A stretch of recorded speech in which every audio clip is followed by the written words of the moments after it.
Anyway, welcome to another video. So, I'm planning on stockpiling on a few what ifs for my themed week. Now, this is the first one. So, welcome to What If Deku Had the Chains of Control. Now then. Oh shit. Yeah. Oh, yeah. Now then. In case you're wondering, that's a series where he's basically playing as himself in a game called Rimworld, but in the previous part, he got brain damaged, but he's an immortal, so he regenerates. But that's not his quirk. That's Mr. Samuel Streamer's video. That's basically the so far what I know of. But no, the quirk is basically a combination of his mother's and his aspects of his father's. Because, in this what if, Deku would be the result of a one-night stand between Alpha One and Inko Midoriya. Give me a moment. So, Deku's quirk would be a combination of three. Well, you could classify others, but yes, three. First one, his mother's. Telekinesis except stronger, significantly so, allowing him to manipulate most objects. The only drawback of this is that, his telekinesis has no effect on living things. What's going on out there? Good grief. The second part of his quirk is that, it's kind of a mutation type, kind of not. Think of it as a half-breed between mutation and emitter. Deku would have, the ability to sprout chains. Oh, it's just my cat, Patchy. Good grief, it's like she has a radar for these things. But yes, he would have the ability. Come here. Wow, this wouldn't. Recently, she's just been all over the place when it comes to me making the videos. Anyway, yes, he is able to sprout chains with the classic, neck thing that you would have around a dog. A metal collar. Yeah, he is able to sprout chains with a metal collar around them. And, the only part that matters is the collar. The chain can get broken. But Deku can only have a limited amount of chains out at a time. About 9. Except, he can have about as many collars as he likes. And, once the collar gets on you, he can give you orders and has full control of you. Only if it gets around your neck. If it wraps around your leg, like any point on your leg, he has full control of your leg. Same with the arm, but if he gets the chain around your neck, your entire body is his. Now, if he gets the collar around your neck and then removes the chain, which he can do, once again, as many collars as he likes. If he does that, then, you'll have control over your body, unless he gives you an order. If he gives you an order, then you just sort of black out as you are being controlled again. But he is not in control of you 100% of the time if your collar has no chain. If it has a chain, you are basically just a meat puppet. Now then. I forgot the... Oh. Is it? Yeah. Actually, I made the third quirk into the second one. As well, I kind of merged them together. Anyway, yes. Anyway, do you all know of Makima from Chainsaw Man? Because Deku would have the same kind of eyes as her. Spiral eyes. This would be from a mutation just like a genetic mutation, like how Koda looks like his mother but doesn't have a quirk. The rock head. Deku would have spiral eyes. Anyway, Inko, when she had him, would not be in the best of times. So, naturally, she would give him to the much, better off individual named All for One, or as she knows him, Hisashi Midoriya. Well, this would be around the time he would have Tomura, so Tomura would quickly get attached to Deku, seeing this as a second chance to have a younger sibling and actually look after them. Unlike last time where he killed his sister. Yeah, ain't gonna let that happen again. Anyway, Deku would be raised in a specific fashion. Come here. He would be raised in a specific fashion to sort of amplify his numbness to emotions. Well, because his entire quirk is against the very concept of free will, so you kinda need to, numb down those emotions, otherwise they'll be clouding his judgment on, the morality of having a large amount of basically slaves that have no free will of their own, swarming your enemy en masse, getting gunned down en masse, and just constantly replacing them with troops from the other side. Yeah, you really need to. At that point, you need to really try and get those emotions out of the window. So that, they don't question the morality of what they're doing mid fight. Yeah. Anyway, he would actually be raised in a similar method of Makima, as Makima. As you can tell, I'm taking a lot of inspiration off of her. Not Nayuta, Makima. He would be raised in a fashion that would make it so that he would have an understanding of his enemies, the ability to form strategies, the ability to lead vast amounts of, mindless idiots, and also the ability to. Oh, give me a moment. He would get, a silver tongue, as you would call it. The ability to talk his way out of things that he can't forcibly control his way out of. He would also gain a poker face, as you would call it. Sorry for all the as you would call it. But yes, he would gain a poker face as well, which he would constantly have on 24/7. Just, I won't hurt you kind of expression, the gentle kind. Once again, that mocking my head. Anyway, yes, I really should have called this What If Deku Was Makima, but not changing the name now because it's so fucking badass. Apologies for my French. Fun fact, there's actually a wild tabby cat that lives where I live, which I have named Frenchie. This is because of two things. World War II, French was if you know, you know. And second of all, I learned why France is considered a world superpower when he took on a cat double his size. Yeah, quite strange on how he got his name compared to how he actually fights other cats. Anyway, yeah. So, yeah, Deku.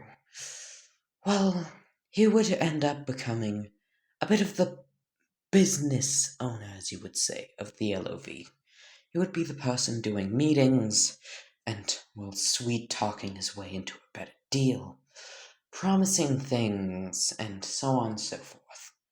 And, those who were reluctant were turned into examples. Oh yeah, I remembered the third bit. Yeah, I didn't fully merge the third bit of his quirk into the second bit. Yeah. Once he has control over your arms or limbs, they count for his. They can be applied. his telekinesis can be applied to them, which means he can snap your arm in half as long as he has a chain on it, or as a collar, as he likes to call them. Anyway, growing up, Deku would be taught this one thing. He is in a world of cats, well, of stray cats, dogs, and mice, and he is the handler which needs to deal with them. So yeah, he's either in his like I don't know how to describe it, but I'll just express it when I get to the dialogue. Apologies. But yes, one day he would end up meeting with Overhaul, which needs funding, uh, and he needs funding for, well, his latest project. Apparently, a bullet that can erase quarks. Deku would be, well, there, along with Tomura and Kurogiri. Overhaul would start the meeting with saying, "Thank you for coming here to, well, listen to me. Now, this project is still in its early stages of development and it could be quite money hungry, but if we were to get the correct resources, we may be able to develop a drug that can entirely erase someone's quirk. Cut off their connection to their mutant body parts as well, so it even works on mutant types."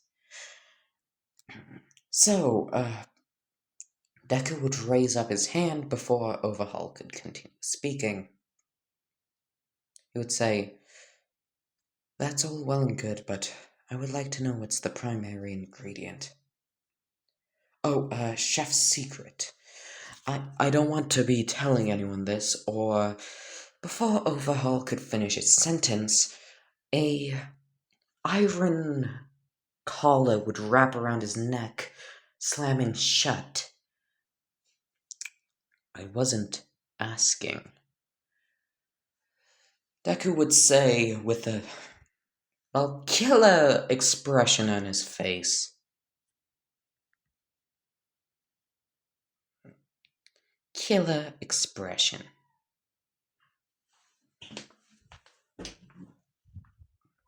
Hi, Patchy. But yes, and well, Overhaul would say, Patchy, uh, it's a girl, little girl, age around 6 or 7. Uh, 6 or 7. She has the quirk to rewind things. I'm planning on using her blood to rewind someone's quirk out of existence. So far, tests have proven somewhat fruitful, as well. She's been managed to regress someone's quirk, decreasing their ability to use it as it's entered an early stage of development, but we haven't been able to finish it. Deku would then say, "How do you make the stuff?" Overhaul would describe in horrific detail how he tortures her to get her blood. Deku would look at him, he would look at her, Overhaul would look at Deku would look at him. Shigaraki's throwing up in a dustbin. Kurogiri would be throwing up if he had a mouth.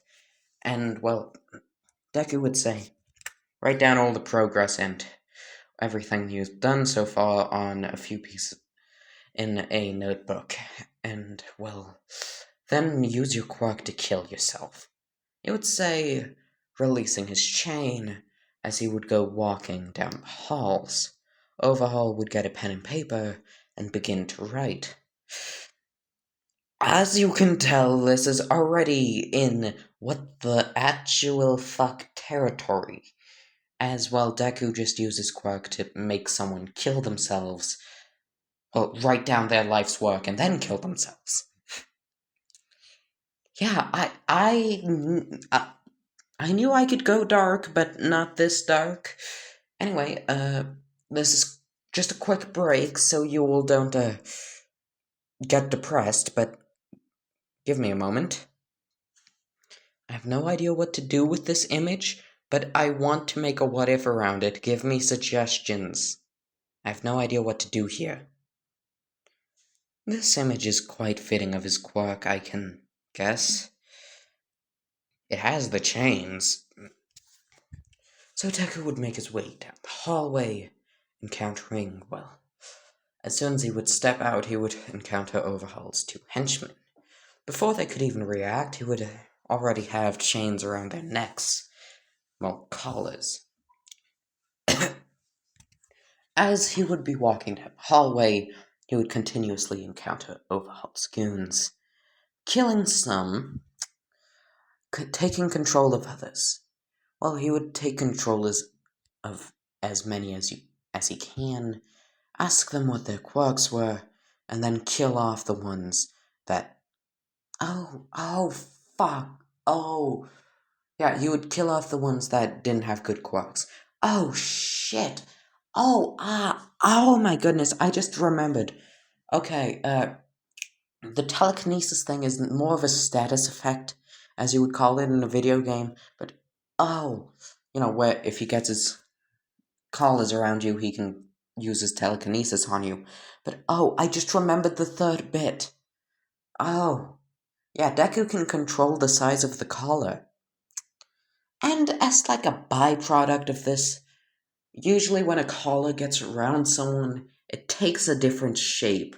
Having different amounts of chains that hook up to it, so on and so forth, because, to match the person's personality, it's like a subconscious thing he does. But yeah, he can control the size of the collars as well, which means he could crush you with your own collar. Just crush you until your head pops off. Oh my goodness, that was just apologies for that. That was just genuinely fucked. Good grief, I should not be making what ifs at this time of night. This is when my sensor falls off. Anyway. Nonchalant. But anyway, yeah. Deku would make his way down the halls, using a chair that he just picked up as a throne and having people, well, carry him. As he's busy walking forward in this massive mob, practically every one of Overhaul's decent goons and grunts and henchmen, just walking down the halls, following Overhaul's directions to the room of the girl. Well, the quirk erasing drug. He would get off his goons, well, his basically puppets, as he would select the 5 best of them, as he would then crush the heads of the rest, well, crush the necks and the heads of all off, creating a bloodbath and staining Overhauls. Well, halls. He would walk into the room. Well, he would walk up to the door. Damn you burps. He would. Good grief, every time I try and say this. He would grab the doorknob, open it. Well, we cut to Erie's POV. She's sitting in her room. It's, well, dark, because she doesn't want to look at herself after her last beating. She is curled up against a bed. Well, her bed. As the door begins to open. Fearing the worst, she would quickly get into a defensive stance. Well, if you could call cowering in a corner, holding a blanket, a defensive stance, quivering and shivering. As she would see someone different. Someone with a bit of blood on them.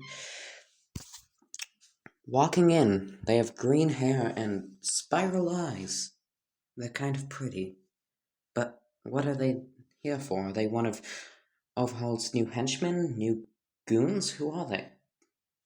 The individual would walk up to her being too scared to so much as even move, as he would get down on his knee and reach out a hand saying, "Hey, I'm Azuka Midoriya. I'm here to get you out of this place. What's your name? Anyway, yeah, not every bit of empathy has been entirely drained out of his body. He just knows when he can kill and needs to kill. He isn't an emotionless killing machine. Well, he kinda is, kinda isn't. Oh my goodness, this is edgy. Just when you break this down to the rudimentary moments, it's edgy. Anyway, I've created something hyper edgy. Yes, I have now reached every facet of the what if community possible. Apologies, that was a joke. Anyway, yes. Deku is not strictly soulless. He can feel a bit of empathy here and there if he so desires. Anyway, as Eri would take his hand, he would bring her up to her feet and pick her up, placing her on top of his shoulders. Hey, what's your name? He would ask again. I, I'm I'm Eri. Nice to meet you, Izuku. Nice to meet you, Eri. As he would walk out the door, Eri would see all of the assholes she knew dead on the ground, brutally killed, and the five strongest henchmen of Overhaul on their knees, kneeling as if you would kneel to the Queen herself when she eventually rises from the dead. Apologies, I actually really liked the Queen of England. Yeah, apologies. Only so long until she gets back up from the gulag. Once again, sorry. Sorry. After every possibly offensive joke, I kind of have to apologize. Anyway, yeah. He would walk back to Shigaraki and Kurogiri Overhaul, having turned himself into a puddle on the floor, once again using his quirk. Shigaraki would still be throwing up in a dustbin, apparently more so after Overhaul killed himself. Anyway, yeah, so that would occur. Shigaraki would not question why Deku, has Eri with him. Reason one, she's the cooperating drug maker. Second of all, All for One took him off the side of the street, so the trait probably will, continue throughout the bloodline. He guesses, like Sekiro style. Well, not Sekiro, just bloodline. Just like bloodline, Sekiro style. Good grief. Anyway, yes. So then, well, Deku would eventually be selected to be the UA trader. Day of the entrance exam, Deku would fly through the written exam like it's not even a challenge. It's more so a third grade test. He gets 100% on that easily. He's been raised by All for One and taught to be highly intelligent to benefit his quirk. You have to be smart in order to strategize and, yeah. Anyway, yes. So then, physical exam. Deku would sit and wait, a slight smile on his face and a dual pair of just what you would assume to be kind eyes, but he will kill anyone. Except for possibly Eri, and All for One, and Shigaraki, and Kurogiri. So there's 4 people he won't kill in a heartbeat. Anyway, he's sitting there quite calmly. Oh my goodness, I forgot to do this bit, but oh my goodness. It'll probably add to the story. So Deku would notice an individual that he's known for a while, named Mina Ashido, and Ichiro Kirishima. Two individuals he's known for quite a long period in his life. So there's like 6 people he won't kill in a heartbeat. So what? There's like 6 people out of the, I don't know, like, increased amount since us, like, we have 7 billion, they could have 10 billion people on the face of the earth, which he will not kill instantaneously. Anyway, yes, they would all gather around and stop making ruckus, going through their training stories. Deku tweaking his a bit, so it doesn't seem like child abuse, getting swirled around by a Nomu, ragdolled, only because you couldn't use your quirk fast enough. He's about as fast as Deadshot. references. But yeah, he can use his quirk in a heartbeat, mainly because every time he didn't, he got ragdolled around by a Nomu. It also increased his endurance and pain sensitivity. Well, not sensitivity, more like ability to pain tolerance. Anyway, they would trade in their war stories for the last 9 months of training, when Ida would quickly be an asshole, being like, "You're distracting everyone here, please shut up." Well, he would say, "Please be quiet now, you are distracting everyone here with your bickering." Kirishima would say something, but Deku would just raise his finger, signifying him to stop, to just not, he'll deal with it. Deku would walk up to Ida and say, "First of all, we're not bickering. We are communicating with each other. Second of all, in case you didn't read the brochure," he would say, throwing at Ida's face, "there are points for teamwork. And also, in case you are brain dead, okay. You are a brain dead moron if you think having friends and talking to them is bickering and distracting. I mean, are you listening to the noise in this place? This place is noisier than a assembly, than a high school assembly. Well, it is technically a high school assembly, but you wouldn't know that because you're a brain-dead, four-eyed moron who can't even understand the basic principles of friendship." Ida would just stare at Deku, and then walk off quite embarrassed. Mina would just say, "Damn! He got burnt so hard he's now a rotisserie chicken." Deku would turn around and say, "Oh, come on. There's not enough meat on those bones for a rotisserie chicken. More like a..." Also, he's not attractive enough. I'd say a shish kebab that was left out in the sun for a week. As Ida would just fall to his knees in the background, upset. He just got roasted. How I love doing these types of things. Poor Ida, F's in the comments for him.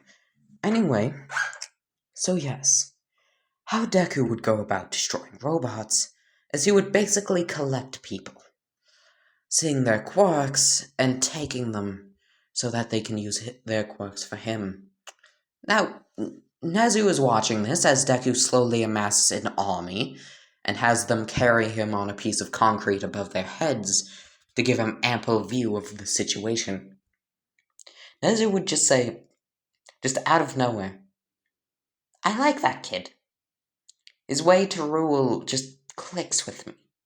All Might would begin to drop a cold sweat.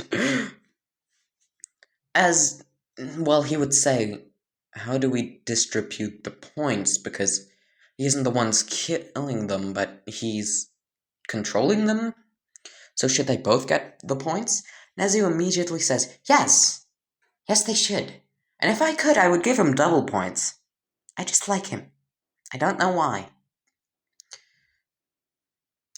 All Might would begin sweating profusely, and Endeavor would begin to sweat so much that his quirk no longer works.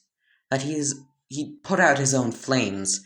Because they know anyone that Nezu likes is probably pure evil incarnate. You know, like tripping random people on the side of the street and then picking up some of the cash that they dropped. Give me a moment. Anyway, so yes. Well, he would amass a pretty large army when the 0 pointer would come out. Mina would get crushed under a rock promptly, as well Deku would do the only sensible thing. Use his quirk to lift off the rubble, put a chain around her arm, and then use his quirk to bring her to him, carrying her like she's a wounded soldier in battle, and then getting the hell out of there. Also, when you get controlled by Deku's quirk, you can't remember it. Just a little bit of extra terrifying for you. You could just randomly black out and wake up in a murder scene with half your body ripped off, and you would have no idea how or why. Which might or may not happen to a few people. Anyway, yes. So, yeah. And, well, after that would occur, well, okay. I'm going to end this off here. Goodbye, my lovely, lovely audience. Bye-bye. I had a lot of fun making this, and I would not mind continuing it. Also, just so you know, I will be continuing the Chaos What If. That was also a lot of fun to do. I have plans to continue a lot of What Ifs on this channel because I had too much fun making them. Anyway, yeah, so... yeah, there's a lot of What Ifs I'm planning on making. Anyway, there's this one guy who consistently on every video I've posted so far has commented for a continuation on the Chaos What Ifs. That man has more dedication than most married couples. I am getting that What If to you, sir. I commend you for the fact that you comment consistently so often on my videos. Like, shout out to you. Shout out to you! I am continuing that What If just for the sole reason that you are more committed to that than most people are to their marriages. Give me a moment. It's like, really?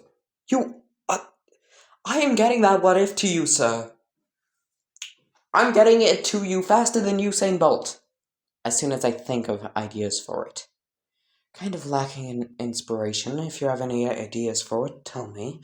But yes, I am getting that What If to you one way or another because, like, every video I've posted so far for the last couple of weeks, ever since that What If came out, you have been consistently asking for a part 2, and I just feel obligated to get it to you.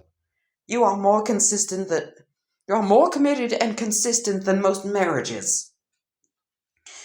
Anyway, goodbye, my lovely, lovely audience. Special shout out to Elite Toxic for the continuous comments on my What Ifs. Like, shout out to you, man.